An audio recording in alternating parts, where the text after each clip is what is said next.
بڑی فضیلتیں بھی ہیں۔ خاص طور پر سورہ مریم کی تلاوت کے لیے ہمارے بعض بزرگوں نے عورتوں کو تاکیداً کہا ہے، اچھے رشتے کے لیے، صالح رشتے کے لیے جوان لڑکیاں سورہ مریم کی تلاوت کیا کریں، اللہ اس کی برکت سے نیک رشتے عطا کرے گا۔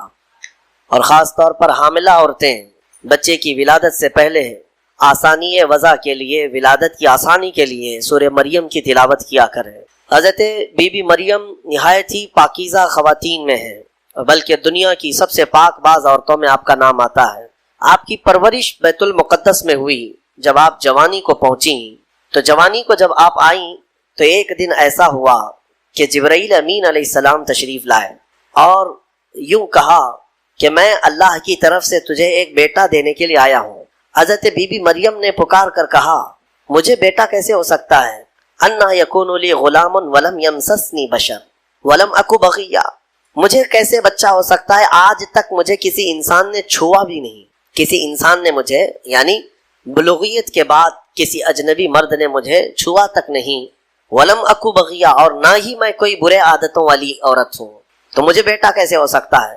تو جبرائیل امین نے کہا کہ میں تیرے رب کی طرف سے قاصد بن کر کے آیا ہوں، اور تیرا رب یہی چاہتا ہے کہ بغیر کسی انسان کے چھوئے تجھے اللہ ایک بیٹا عطا کرے۔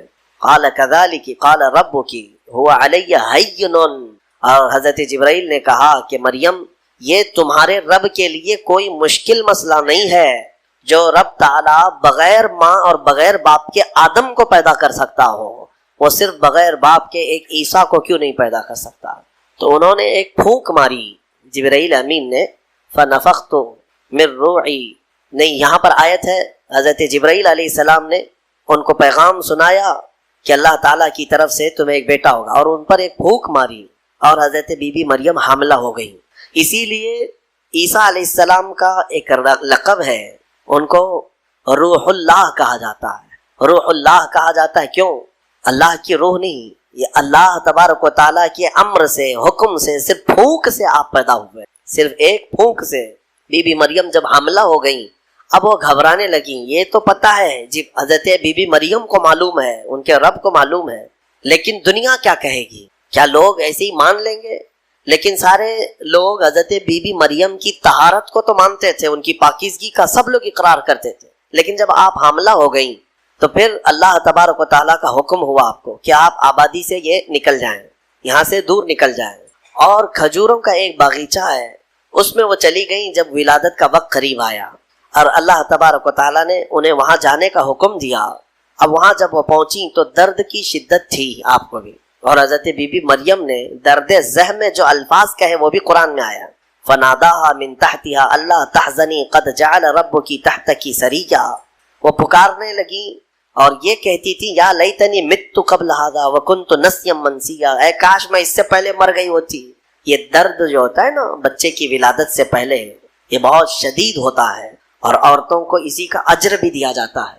اگر بچے کی ولادت کے دوران کسی عورت کا انتقال ہو گیا تو اسے شہید کا مقام دیا جاتا ہے، وہ شہادت ہے، اس کی شہادت کا مقام ہے۔ درد زہ کو، یہ جو ولادت کا درد ہوتا ہے عورتوں کو، بعض حکما نے کہا ہے، کچھ حکیموں نے، کہ روح نکلنے کے وقت 40 ایسی بڑی ہڈیاں ہیں جس سے روح نکل جاتی ہے تو موت آ جاتی ہے۔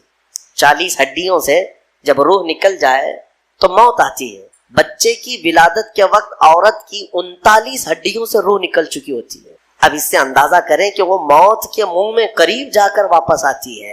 ایک بچے کو جنم دینا دنیا میں، یہ اللہ تبارک و تعالیٰ ہی ان عورتوں کو صبر دیتا ہے، اور وہ درد اور وہ تکلیف کو برداشت کرنے کی اللہ تبارک و تعالیٰ ہی انہیں طاقت عطا کرتا ہے، ورنہ اس درد کو سہنا ہر ایک کا کام نہیں ہے۔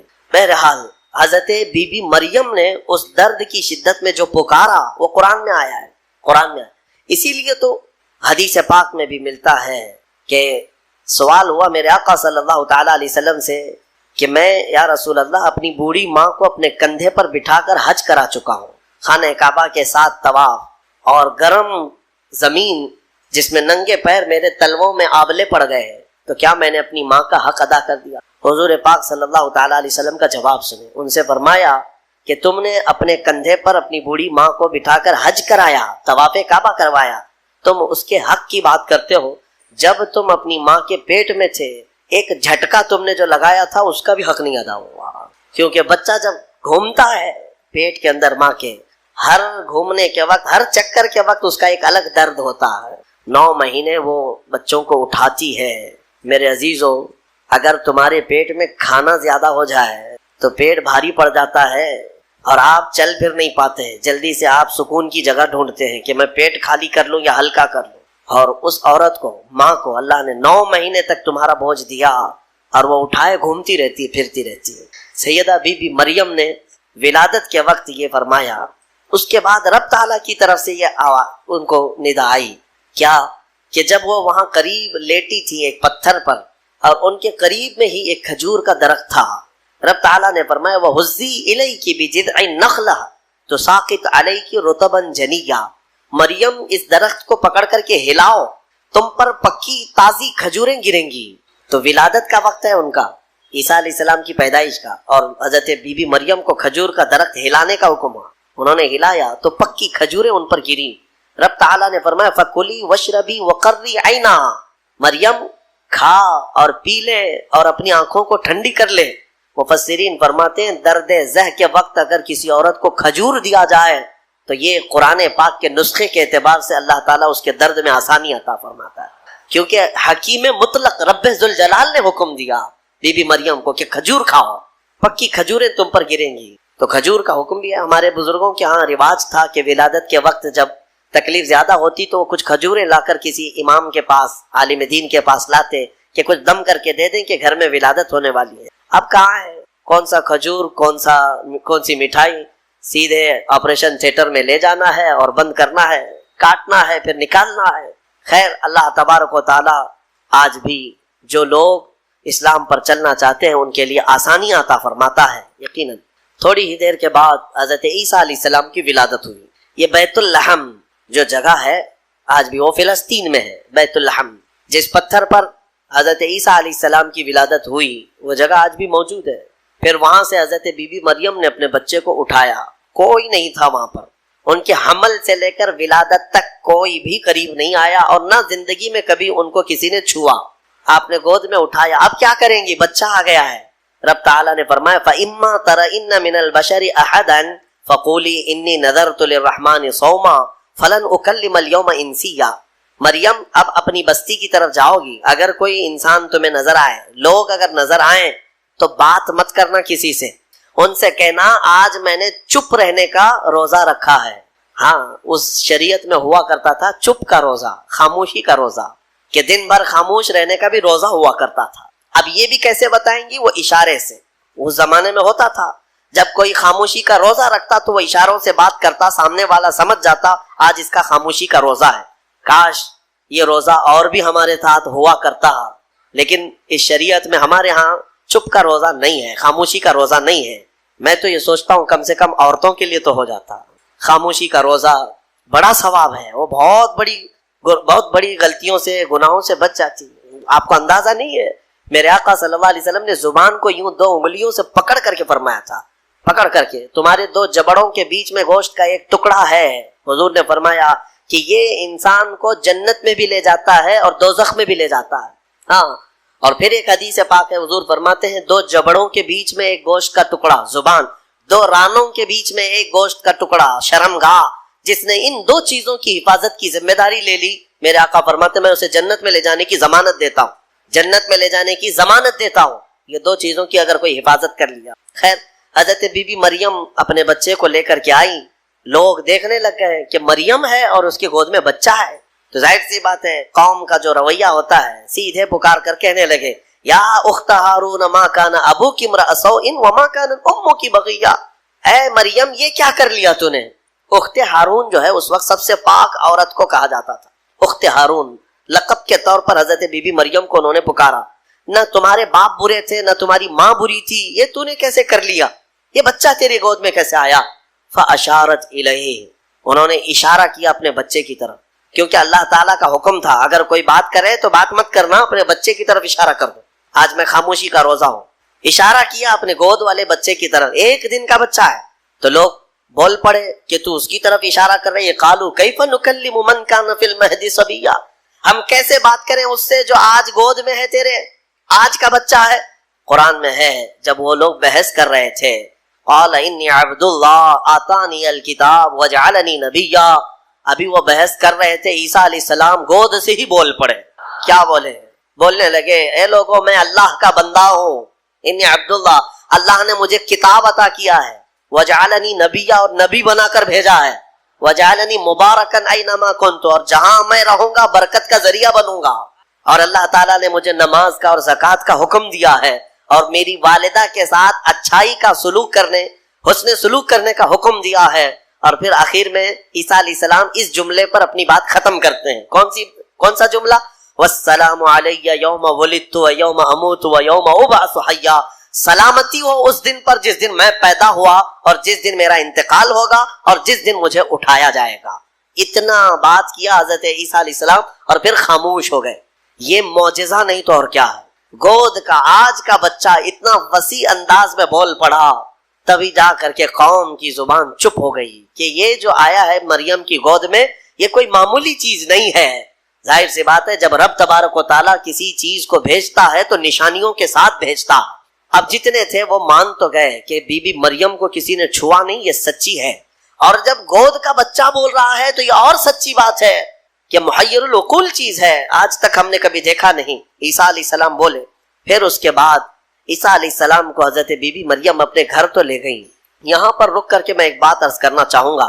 حضرت عیسیٰ علیہ الصلوۃ والتسلیم نے جو جملہ کہا وہ یہ ہے کہ جس دن میں پیدا ہوا اس دن سلامتی ہو، یعنی نبی جس دن پیدا ہوتے ہیں وہ سلامتی والا دن ہوتا ہے. عیسیٰ علیہ السلام کی پیدائش کا دن سلامتی والا ہے تو 12 ربیع الاول کیوں نہیں سلامتی والا ہے؟ ہاں، اور نبی خود اپنی ولادت کے دن سلام بھیج رہے ہیں، اور ہم سید الانبیاء کی ولادت پر امتی سلام بھیجیں تو کیا حرج ہے؟ یہ قرآن کا حکم ہے. نبی خود اپنی ولادت کے دن سلام بھیج رہے ہیں اور امتی اپنے نبی کے پیدائش کے دن پر سلام بھیجے تو یقیناً یہ باعث برکت ہے اور قرآن کے مطابق ہے. خیر، یہ حضرت عیسیٰ علیہ السلام کی ولادت کا واقعہ. عیسیٰ علیہ الصلوۃ والتسلیم اپنی ماں کے ہاں رہے ایک زمانے تک، پھر جب جوان ہوئے. اچھا، ایک بات اور میں بتاؤں، بہت کم عمر میں جن کو نبوت دی گئی، یعنی دنیا میں ظاہری طور پر، وہ 3 نبی ہیں.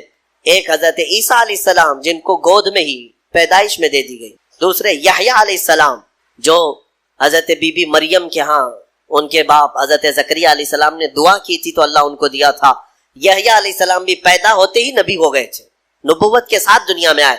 تیسرے حضرت یوسف علیہ السلام جب ان کے بھائیوں نے انہیں کنویں میں ڈالا تھا تب ان کو، یہ چھوٹی عمر میں جن کو نبوت دی گئی وہ 3 انبیاء اکرام ہیں. یہ تو دنیا کی زندگی کے اعتبار سے. لیکن اگر کوئی یہ کہتا ہے کہ ہمارے آقا محمد صلی اللہ علیہ وسلم کو 40 سال کی عمر میں نبوت دی گئی تو یہ جملہ غلط ہے. میرے عزیزو، حضور کو نبوت دی گئی نہیں، نبی ہونے کا اعلان کرنے کا حکم دیا گیا.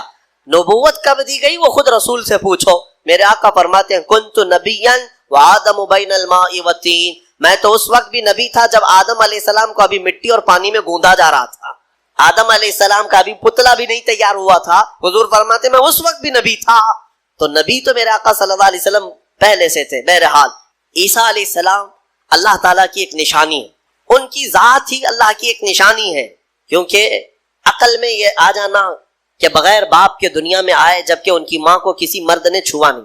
اسباب تو یہ بتاتے ہیں دنیا میں کہ ایک عورت اور ایک مرد کے اختلاط سے ہی بچہ پیدا ہوتا ہے. دنیا میں بچے کی ولادت ایک مرد اور ایک عورت کے ملنے سے ہی ہوتی ہے. لیکن یہاں عیسیٰ علیہ السلام کی ولادت میں کوئی مرد کا اختلاط نہیں، تو عام انسانوں کے دماغ میں یہ بات نہیں آتی. تو اسباب کی طرف دیکھنے والا انکار کرتا ہے اور خالق اسباب کی طرف جو توجہ کرتا ہے وہ انکار نہیں کرتا. کیونکہ اسباب تو یہ بتاتے ہیں کہ ایک روٹی کھانے کے لیے کئی منزلوں سے سفر کرنا پڑتا ہے، لیکن میرا رحمان چاہے تو سیدھے آسمان سے دسترخوان بھی اتار سکتا ہے. ہاں، یہ اس سے بھی زیادہ تعجب کی بات میں آپ کو بتاؤں، اس سے بھی زیادہ تعجب کی بات، صالح علیہ السلام اللہ کے نبی ہیں، ان کی قوم بڑی سرکش تھی، نافرمان تھی، اور پتھروں کی پوجا کرتے تھے اور پتھروں کے گھر بناتے تھے انہیں تراش تراش کر کے. حضرت صالح علیہ السلام نے ان کو اللہ کی طرف بلایا تو وہ نشانی مانگنے لگے، کوئی نشانی بتاؤ کہ تم اللہ کے رسول ہو. تو اس زمانے میں پتھروں کے لیے ان کا بڑا مسئلہ تھا. کہ پتھروں کی عبادت بھی ہے، پتھروں کے گھر بھی بناتے تھے۔ حضرت صالح علیہ السلام نے اپنی قوم کو ایک جگہ جمع کیا اور ایک پتھر کو، پہاڑ کا ایک پتھر ہے، اس پتھر کو حکم دیا تو اللہ تعالیٰ نے اس پتھر کے اندر سے ایک اونٹنی پیدا فرمائی، ناقۃ اللہ، اس کو اللہ کی اونٹنی۔ اب مجھے بتاؤ کیا یہ عقل تسلیم کرے گی کہ ایک اونٹنی کو پیدا ہونے کے لیے اس کے بھی تو ماں باپ ہونے چاہیے، وہ بھی کسی اونٹنی کی پیٹ سے پیدا ہوگی؟ لیکن اتنا محیر العقول واقعہ کہ پتھر اور اونٹنی کا کیا میل۔ ہاں یہ بھی بات سمجھ میں آ سکتی ہے کہ ہاتھی کے ہتھنی کے پیٹ سے کوئی اونٹنی پیدا ہو گئی، یا کسی جانور کے پیٹ سے کوئی دوسرا جانور پیدا ہو گیا، کچھ قریب تو سمجھ میں آتا ہے، لیکن پتھر کے اندر سے اونٹنی پیدا ہونا یہ سمجھ میں آتا ہے؟ اللہ تبارک و تعالیٰ جب اپنی نشانیاں دکھانا چاہتا ہے تو اسی طرح کی معجزے اپنے نبیوں کو دیتا ہے اور ظاہر کرتا ہے تاکہ لوگ اللہ کے نبیوں کی حقانیت کو تسلیم کریں۔ اسی لیے ہم کہتے ہیں کہ پتھروں سے پانی کا جاری ہونا سمجھ میں آتا ہے۔ اگر تم پیاسے ہو، ہم نے کہیں پتھر میں سوراخ کر دیا اور پانی بہنے لگ گیا تو آپ پانی پی لیں گے، ہو سکتا ہے تھوڑا بہت تعجب کریں گے، تھوڑا بہت تعجب کریں گے، ہاں انہوں نے پتھر سے پانی نکال دیا، لیکن دماغ میں تمہاری یہ تو ہے کہ بہت سارے پہاڑوں میں دیکھا ہے ہم نے پتھروں کے بیچ سے پانی بہتا ہے۔ لیکن محمد الرسول اللہ صلی اللہ علیہ وسلم کے صحابہ جب پیاسے ہوئے تو پتھر سے میرے آقا نے نہیں، انگلیوں کے بیچ سے پانی جاری کر کے دکھایا۔ اب ذرا میں آپ کو ان حالات کے بعد پوری روئے زمین پر کیا تبدیلیاں آئیں گی، دنیا میں کون سا انقلاب آئے گا، اس پر بھی بات کر لیتے ہیں۔ اب کائنات کی پوری زمین پر سیاست کو لے کر کے، حکومت کو لے کر کے، مال و دولت کو لے کر کے، دوسری قوموں کو لے کر کے کیا کیا حالات ہوں گے، یہ بھی میرے آقا نے سب بتا دیا۔ میں چیلنج کے ساتھ کہتا ہوں میرے عزیزوں، مخبر صادق صلی اللہ تعالی علیہ وسلم نے قیامت کی جتنی نشانیاں بتائیں، دنیا کا آج تک کوئی بھی پریڈکشن دینے والا کوئی بھی اتنی باتیں نہیں بتا سکا۔ حضور اکرم صلی اللہ تعالی علیہ وسلم ہر صدی کے بعد ہونے والی بات کو بتا دیا، اور کئی چیزیں اس میں وقوع پذیر ہو گئی۔ حضور نے جو جو بیان کیا وہ ہو بھی گئی ہیں۔ اب اللہ کے حبیب صلی اللہ تعالی علیہ وسلم نے کائنات کے بارے میں یہ فرمایا، تم دیکھو یہ قیامت اس وقت تک نہیں آئے گی جب تک بالواسطہ یا بلا واسطہ پوری دنیا پر سوائے حرمین طیبین کے یہود و نصارہ کی حکومت نہ ہو جائے۔ ہر ملک، ہر ریاست، ہر سیاست یہود و نصارہ کے کنٹرول میں آ جائے گی۔ ایک وقت آئے گا یہ، اور ابھی میں سمجھتا ہوں تقریباً ہو چکا۔ جو بنام مسلمان دکھ رہے ہیں میرے عزیزوں، وہ ڈمی پیس ہیں، وہ صرف ڈمی پیس ہیں، چاہے وہ سعودی کے بادشاہ ہوں، امارات کے بادشاہ ہوں، بحرین کے بادشاہ ہوں، یہ کٹ پتلی ہیں۔ ان کی ڈور تو امریکہ کے ہاتھ میں ہوتی ہے، اسرائیل کے ہاتھ میں ہوتی ہے۔ یہود و نصارہ ان ممالک کو چلا رہے ہیں۔ آج کچھ بچے ہوں گے، سب کی بات نہیں کرتا ہوں، کچھ ہو سکتا ہے بچے ہوں گے، لیکن حدیث پاک میں یہ ہے کہ بالواسطہ یا بلا واسطہ پوری دنیا پر، ہاں حرمین طیبین کو چھوڑ کے، یہ میرے آقا نے فرمایا، حرمین طیبین مکہ اور مدینہ چھوڑ کر ساری دنیا پر یہ حکومت کر لیں گے اور یہ حکومت میں آ جائیں گے۔ اور اسی حکومت کے لیے تو یہ اتنا اتھل پتھل چل رہا ہے۔ یہ جو کچھ بھی آپ دیکھ رہے ہیں ون ورلڈ آرڈر نام سے، نیو ورلڈ آرڈر کے نام سے، یہ سب کیا چل رہا ہے میرے عزیزو؟ یہودی یہ چاہتے ہیں کہ دنیا میں حکومت کرنے کا حق صرف اور صرف یہود کو ہے، باقی سارے لوگ غلام ہیں۔ وہ کہتے ہیں نحن شعب اللہ المختار، ہم اللہ کی پسند کی ہوئی جماعت ہیں۔ وہ عقیدہ یہ رکھتے ہیں ہم کو خاص مٹی سے بنایا گیا ہے، باقی سب کو کچرے سے بنایا گیا ہے۔ یہودیوں کی کتابوں میں موجود ہے یہ بات سے۔ ہاں یہود یہ کہتے ہیں کہ ہم اللہ کے بیٹے ہیں، ہم اللہ کے محبوب ہیں۔ قرآن میں بھی اللہ تعالیٰ نے فرمایا قالت الیہود نحن ابناء اللہ واحباؤہ، یہود یہ کہتے ہیں ہم اللہ کے بیٹے ہیں اور اس کے محبوب ہیں۔ تو یہ آج انہوں نے پوری دنیا میں بھی اپنے نام ایسے رائج کر دیے، جیولری، جیوز سے بن کر جیولری بن گئے، وہ گولڈ پر اپنا حق جتاتے ہیں۔ پوری دنیا کا سونا ہمارا ہے، پوری دنیا کا سونا ہمارا ہے۔ آج پوری دنیا میں اکنامک کے اور گولڈ کے ریٹ طے کرنا، اتارنا، چڑھانا، یہ اپنے ہاتھ میں رکھے ہوئے ہیں۔ پوری دنیا میں آج جس طرح سے یہ جمع کر کے ون ورلڈ آرڈر بنانا چاہتے ہیں۔ ون ورلڈ آرڈر کا مطلب یہ ہے کہ ایک ہی حکومت رہے گی، ایک ہی شہر رہے گا پوری دنیا، ایک ہی حکومت چلے گی، ایک ہی سکہ چلے، ایک ہی لینگویج چلے۔ اس پر تو محنت چل رہی ہے۔ یہ سب جو کچھ بھی ہو رہا ہے یہ تمام چیزوں کی تیاریاں ہیں۔ کورونا کے زمانے میں میں نے ایک میگزین دا اکنامسٹ، اس کے فرنٹ پیج پہ یہ دیکھا تھا every thing under the control. Front page پہ یہ بھی ایک مشہور رسالہ ہے جس میں انہوں نے کہا ہے ہر چیز اب کنٹرول میں آ چکی ہے، دعویٰ کر رہے ہوں ہر چیز اب کنٹرول میں آ چکی ہے، تمہیں بھی اب آگے چل کر کے یہی سب چیزیں غلام بنایا جائے اور جیسے وہ کہیں اسی طرح سے تمہیں عمل کرنا ہوگا۔ تو یہ ون ورلڈ آرڈر کی تیاریاں، لیکن ڈرو مت مسلمانوں، میں ڈرانے کے لیے باتیں نہیں کرتا، ڈرانے کے لیے نہیں، یہ پورے کے پورے مل کر کے جو کر لیں، لیکن ہم مسلمان ہیں، اللہ ہمارے ساتھ ہے۔ حسبنا اللہ ونعم الوکیل نعم المولا ونعم النصیر، ہمارے لیے اللہ کافی ہے، کیا ہی بہترین وکیل ہے، کیا ہی بہترین مددگار ہے۔ ہم اس کے بندے ہیں، ہم اس کی امداد پر اور اس کی نصرت پر یقین رکھتے ہیں۔ اس نے جگہ جگہ ہمیں جگہ کر کے بیان فرمایا ہے وَكَانَ حَقًّا عَلَيْنَا نَصْرُ الْمُؤْمِنِينَ، اللہ فرماتا میں نے اپنے اوپر لازم کر لیا ہے کہ مومنوں کی مدد کروں گا۔ اللہ نے فرمایا ہے كَتَبَ اللَّهُ لَأَغْلِبَنَّ أَنَا وَرُسُلِي، اللہ نے یہ لکھ دیا ہے کہ اللہ اور اس کے رسول ہی غالب آئیں گے۔ اللہ نے فرمایا ہم لکھ دیے ہیں ہم، اور اللہ تعالیٰ نے فرمایا وَأَنْتُمُ الْأَعْلَوْنَ إِن كُنتُم مُؤْمِنِينَ، تم اگر ایمان کے ساتھ رہو گے بلند تم ہی رہو گے۔ مجھے میرے رب کی ذات پر یقین ہے، انہیں جو کرنا ہے وہ کر لے، اور یہ پہلی بار نہیں کر رہے ہیں، اس سے پہلے بھی کر چکے ہیں، 3 بار ہو چکے، تیسری بار ہے، 2 بار آلریڈی کر چکے۔ نمرود کا زمانہ تھا، ایک نمرود ہے، بہت سارے نمرود آئے، اس میں ایک نمرود ایسا تھا جس نے خدا کے ساتھ لڑائی کا ارادہ کر لیا تھا، اسے طاقت بہت زیادہ آ گئی، نشہ چڑھ گیا، تو اس نے سوچا ایک ہی چیز اب کنٹرول میں نہیں آ رہی ہے، وہ کیا ہے؟ سب انسان کنٹرول میں ہے، شیر سے لڑ لیتا تھا، جانوروں کو مار ڈالتا تھا، 100 لوگوں سے تنہا لڑتا تھا۔ نمرود جب اتنی طاقت کا غرور آ گیا تو اسے وزیروں نے یہ مشورہ دیا کہ اب ایک ہی چیز بچ گئی ہے، وہ کنٹرول میں نہیں آ رہی، وہ کیا ہے؟ موت۔ موت ہمارے کنٹرول میں نہیں آ رہی ہے، ہاں ہم جب چاہیں تب مرنا چاہیے، نہیں چاہیں تو نہیں مرنا چاہیے، یہ تو نہیں ہو پا رہا ہے۔ کہا یہ کیسے ہوگا؟ کہا یہ خدا دیتا ہے، اس کو ایک بار گرا دو، مار دو تو سارا کنٹرول میں آ جائے گا۔ اس بیوقوف نے کہا کہ ٹھیک ہے، وہ رہتا کہاں ہے؟ اس کے وزیروں نے کہا آسمانوں پر رہتا ہے۔ اس نے بلڈنگ بنانا شروع کر دیا، بہت بڑی بلڈنگ بنایا، ہو سکتا ہے اس وقت کی ورلڈ ٹریڈ سینٹر کی طرح ہو، بڑی عمارت بنائی۔ یہ اسرائیلی کتابوں میں موجود بات بتا رہا ہوں، میرے اسلامی روایات کی بات نہیں کر رہا ہوں۔ اس نے بنایا اور پھر سارے لوگوں کو فوج کے طور پر تیار کیا۔ ون ورلڈ آرڈر وہاں پر بھی یہی تھا، سب کی لینگویج ایک، سکہ ایک، زبان سب کی ایک، سب پورے انسانوں کو جمع کر کے کہا طاقت بناؤ، طاقت بناؤ۔ کیوں؟ خدا سے لڑنا ہے، اللہ سے لڑنا ہے۔ ایک بار اس کو ہم گرا دیں تو موت و حیات ہمارے کنٹرول میں ہوگی۔ ایک بار جنگ کرنا ہے، سب مل کے جنگ کریں گے، اور سب کو اس نے وعدہ بھی کیا تھا جو جو جنگ میں ساتھ دیں گے، کسی کو 1000 سال جینے دے دوں گا، کسی کو 50,000 سال دے دوں گا۔ یہ بڑے بڑے، جیسے ہمارا پرائم منسٹر وعدے کرتا ہے 15-15 لاکھ کے، اس طرح کے ہو سکتا ہے نمرود نے بڑے بڑے وعدے کیے تھے، اور سب بیچارے بیوقوف بن کر کے محنت کر رہے تھے، صبح سے شام تک بلڈنگ بنایا اور اوپر چڑھا۔ اور اسرائیلی روایات میں موجود ہے کہ اللہ رب العزت، یہ انجیل کے بعض نسخوں کے متعلق عیسائی خود بیان کرتے ہیں اس چیز کو، اللہ نے فرمایا اپنے ایک فرشتے کو، اس کے کروڑوں فرشتے ہیں، کروڑوں بلکہ لا تعداد فرشتے ہیں۔